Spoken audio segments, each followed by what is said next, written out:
কেমন ভালোবাসে নবী আম্মা খাদিজা কেমন ভালোবাসে নবী আম্মা খাদিজা যে ভালোবাসায় খুশি হলে আল্লাহ দয়াময় যে ভালোবাসায় খুশি হলে আল্লাহ দয়াময় কেমন ভালোবাসে নবী আম্মা খাদিজা কেমন ভালোবাসে নবী আম্মা খাদিজা যে ভালোবাসায় খুশি হলে আল্লাহ দয়াময় যে ভালোবাসায় খুশি হলে আল্লাহ দয়াময়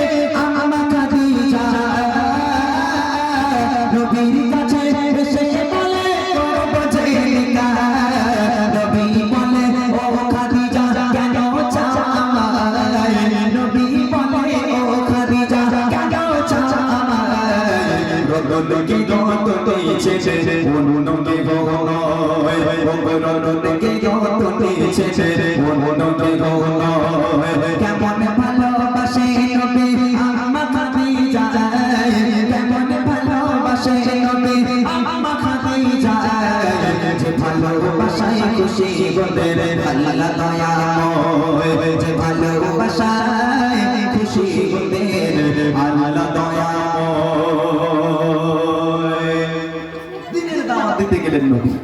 কোনদিন রাত 12টা কোনদিন রাত 1টা কোনদিন রাত 2টোর সময় আল্লাহ রাসূল বাড়িতে আসতো রাত বেরাত আল্লাহ রাসূল বাড়িতে আসতো একটা দিনের জন্য দয়ার নবী বাড়িতে এসে দরওয়াজার সামনে দাঁড়িয়ে দুবার দরওয়াজায় টোকা মারার প্রয়োজন পড়েনি আল্লাহ রাসূল রাত 12টায় আসুক 1টায় আসুক আর 2টোয় আসুক বাড়িতে এলো এসে একবার শুধু দরওয়াজায় টোকা মারলো সঙ্গে সঙ্গে দরজা খুলে যেত আম্মাজান খাদিজার সামনে দাঁড়িয়ে আল্লাহ রাসূল আম্মাজান খাদিজাকে দেখে অবাক ও খাদিজা তুমি কি ঘুমাও না কেন একবার টোকা মারিয়া তুমি দরজা খুলে দাও কেমন করে পারো তুমি কি ঘুমাও না আম্মাজান খাদিজা বলেছিল হে আমার স্বামী হে আল্লাহর পয়গম্বর আপনি যখন বাইরে থাকেন আমি খাদিজা ঘুমোতে পারি না বড় টেনশন হয় বড় ভয় হয় না জানি কাফেরেরা আপনার উপর কোনো আক্রমণ করলো কিনা আপনার কোনো ক্ষতি করে দিল কিনা এই চিন্তায় আমি খাদিজা সারা রাত ঘুমোতে পারি না আপনার অপেক্ষায় আপনার পথ চেয়ে দরওয়াজার গোড়ায় বসে থাকি কখন আপনি বাড়িতে আসবে আহা কি ভালোবাসা আমার ঘরের মেয়ের এরকম পারবে বলে মনে হয়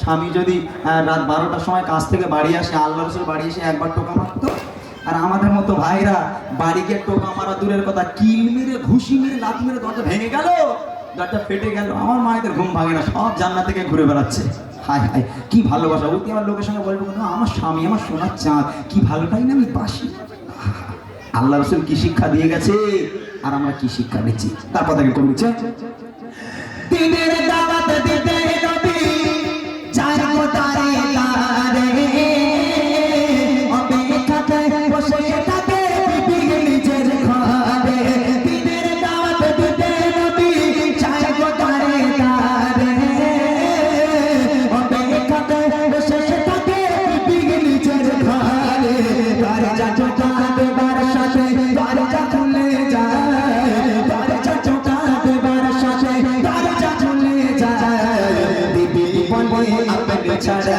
ঘুম নাহি হয় ও বিবি বলে আপনি ছাড়া ঘুম নাহি হয় কেমন ভালোবাসে নবী আম্মা খাদিজা কেমন ভালোবাসে নবী আম্মা খাদিজা যে ভালোবাসায় খুশি হলে আল্লাহ দয়াময় যে ভালোবাসায় খুশি হলে আল্লাহ দয়াময় পরের দিন আবার নবী পাক বাড়িতে এলো রাত্রির বেলা দরওয়াজায় টোকা মারলো দরওয়াজা খুলে গেল আম্মাজান খাদিজার সামনে দাঁড়িয়ে আছে আল্লাহ রাসূল আম্মাজান খাদিজাকে দেখে হাউমাউ করে কেঁদে উঠেছে কেন জানেন আল্লাহ রাসূল দেখছেন খাদিজা দাঁড়িয়ে আছে মা খাদিজার জামাটা এখান থেকে এমন ভাবে ছিঁড়ে গেছে ও জামা সেলাইও করা যাবে না তাবলিও মারা যাবে না এই দেখে আল্লাহ রাসূল হাউমাউ করে কেঁদে উঠেছে আম্মাজান খাদিজা সঙ্গে সঙ্গে আল্লাহ রাসূলকে কাঁদতে কাঁদতে জড়িয়ে ধরলো হে আমার স্বামী হে আল্লাহর পয়গম্বর আমার দ্বারা কি কোনো বেয়াদবি হলো কোনো কষ্ট পেলেন আপনি কাঁদছেন কেন আল্লাহ রাসূল বলছেন, ও খাদিজা, তুমি কোন ঘরের মেয়ে খাদিজা? তোমার আব্বা জানের এত সয় সম্পত্তি, জায়গা জমি, সোনা দানার মালিক তুমি। সব সোনা দানা গুনে এনে আমি নবী আমার রাস্তায় কুরবানি করে দিলে খাদিজা। আজকে তোমার অবস্থা দেখো, তোমার জামাটা এমন ভাবে ছিঁড়ে গেছে, আমি তোমার স্বামী হয়ে ও জামা সেলাইও করে দিতে পারবো না। ও খাদিজা, আমি তোমাকে ভালো রাখতে পারলাম না। আম্মাজান খাদিজা সেদিন বলেছিল, হে আমার স্বামী, আমি আপনার কাছে কোনোদিন কষ্ট পাইনি, আলহামদুলিল্লাহ খুব ভালো আছি, তবে জীবনেতে কিছু চাইনি, তিনটে জিনিস চাইবো, দেবেন? আল্লাহ রাসূল বলছে, খাদিজা কি চাই বলো। আম্মাজান খাদিজা বলছে, আমার প্রথম নম্বর আবদার, আমি খাদিজা যেদিন ইন্তেকাল হয়ে যাব, যেদিন মারা যাব, দোকান থেকে কাফন কিনে পড়ালে হবে না, তাহলে আপনার এই জুব্বা, আপনার এই পিরান আমাকে কাফন করে দিতে হবে। দ্বিতীয় নম্বর আবদার, আমি খাদিজা যখন আমাকে কবরে নামানো হবে, কবরে নামানোর আগে আপনি নিজে কবরে নামবেন, কবরের চারপাশটা একবার হাঁটবেন। আমি খাদিজা কবরের আযাবের বড্ড ভয় পাই, আপনার পায়ে ছাপ যদি কবরে থাকে, কবর আমাকে আর আযাব দেবে না। আর তিন নম্বর আবদার, মুনকার নেকির ফারিস্তারা যতক্ষণ আমার সওয়ালের জবাব কবরের মধ্যে না করবে, আমার কবরের ধারে বসে থাকতে হবে, বাড়ি যেতে পারবেন না। এই তিনটা আবদার আপনি আমার রাখবেন? আল্লাহ রাসূল বলছে, খাদিজা তোমার তিনটা আবদার মেনে নিলাম, তিনটেই পূরণ করব। একবার চিন্তা করে দেখেন কি আবদার খাদিজা স্বামীর কাছে করেছে। আর আমার ঘরের মেয়েরা এইসব আবদার করবে যে আমি মরে গেলে একটু ভালো করে জিয়ারাত করো, একটু ইমাম সাহেব মলি সাহেবদের দাওয়াত করে খাইও, একটু গ্রামের বাচ্চাদের দাওয়াত করে খাইও, ওই সব না। বলে এই দেখো, এতদিন বিয়ে হয়ে গেল, তো একটু সুইজারল্যান্ড যাবে না, একটু অমুক দিকে যাবে না, একটু আমার মায়ের আবদার এইরকম। কিন্তু আম্মাজান খাদিজা স্বামীর কাছে কি আবদার করেছিল, কবির ইচ্ছা দেখেন। বিবি বলে, ওগো স্বামী, মরণের পরে কবর সাহাবে আমায় জুব্বা কাফন করে, কবরের চারিপাশে ঘুরতে কেটে কবর জানো নাহি পারে আমায় পিষে দিয়ে থাকবে বসে ফারিস্তাদের সওয়ালের সময়, থাকবে বসে ফারিস্তাদের সওয়ালের সময়। কবরের কঠিন আযাব বড়ই ভয়ের হয়, কবরের কঠিন আযাব বড়ই ভয়ের হয়। কেমন ভালোবাসে নবী আম্মা খাদিজা, কেমন ভালোবাসে নবী আম্মা খাদিজা, যে ভালোবাসায় খুশি হলেন আল্লাহ দয়াময়, যে ভালোবাসায় খুশি হলেন আল্লাহ দয়াময়। ইন্তেকাল হয়ে গেল, আম্মাজান খাদিজা মারা গেল। প্রথম নম্বর আবদারে জুব্বা দিয়ে কাফন করাতে হবে। আল্লাহ রাসূলের পিরান দিয়ে জুব্বা দিয়ে আম্মাজান খাদিজাকে কাফন পরানো হলো। দ্বিতীয় নম্বর আবদার ছিল, কবরে শোয়ানোর আগে আল্লাহ রাসূলকে কবরে নামতে হবে। আল্লাহ রাসূল কবরে নামলো, কবরের চারপাশটা একবার হাঁটলো, হাঁটার পর এবার আম্মাজান খাদিজাকে কবরে শোয়ানো হলো।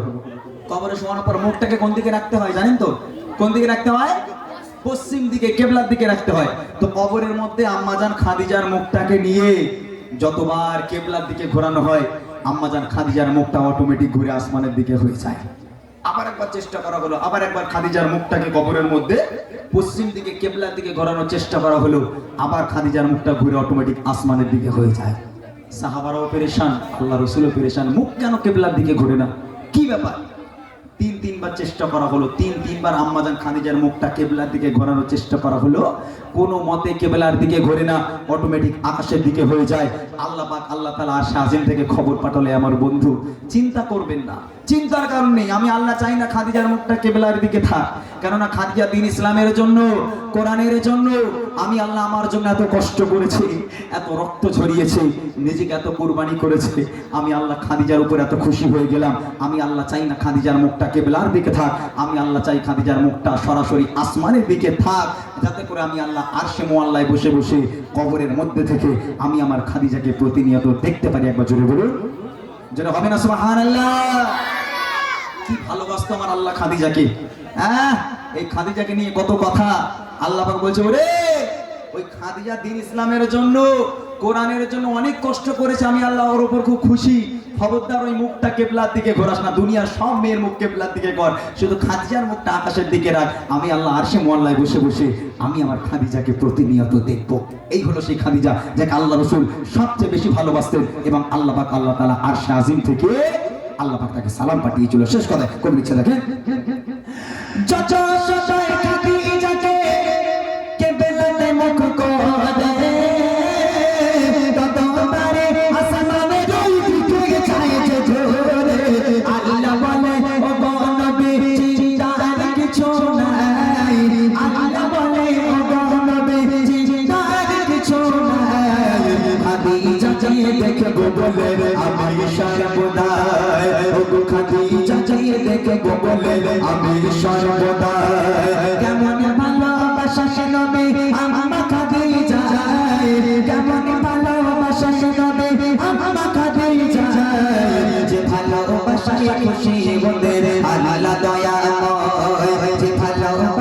খুশি হতে আল্লাহ দয়াময় যে ভালোবাসায় খুশি হতে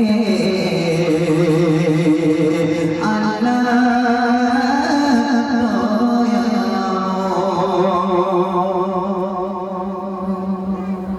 এই বেশি গজল ভালো লাগছে তো? হ্যাঁ শুনছিস তোরা গজল? তোদের বিয়ে হয়নি তো? বউরে ভালোবাসবি? হ্যাঁ সত্যি কথা বলবো, বউরে ভালোবাসবি তো? হ্যাঁ এখন থেকে শিখে রাখতে হবে যে কথাগুলো বলছি। আর একটা মূল গজল আছে, বুড়িমাটা একটু আটকে রাখলাম, বুড়িমাটা পরে গাইছি। আর একটা মূল গজল আছে যে স্বামী স্ত্রীর মধ্যে ঝগড়া এখন বেশিরভাগ দেখা যায়, বিয়ের সিজন চলছে এখন, তাই না? যদি 10টা বিয়ে হয় তা 9টা ডিভোর্স হচ্ছে। কিসের জন্য হচ্ছে, কেন হচ্ছে, এই বিস্তারিত শোনাবো। এবং বউ শাশুড়ির যুদ্ধ একটা গজল আমি লিখেছি আলহামদুলিল্লাহ। তবে আশা করি ওই গজলটা যদি সবাই শুনে এখান থেকে মানে মন দিয়ে শুনে যায়, আমি কথা দিলাম আল্লাহ পাক যদি রাজি থাকে, বাড়িতে কোনোদিন আর স্বামী স্ত্রীর মধ্যে অশান্তি হবে না। যে অশান্তি করবে সে জাহান্নামী। আমি বলবো না, আমি হাদিস থেকে তুলে আপনাদেরকে বলবো ইনশাআল্লাহ। অপেক্ষা করেন সে গজল শোনার। চলেন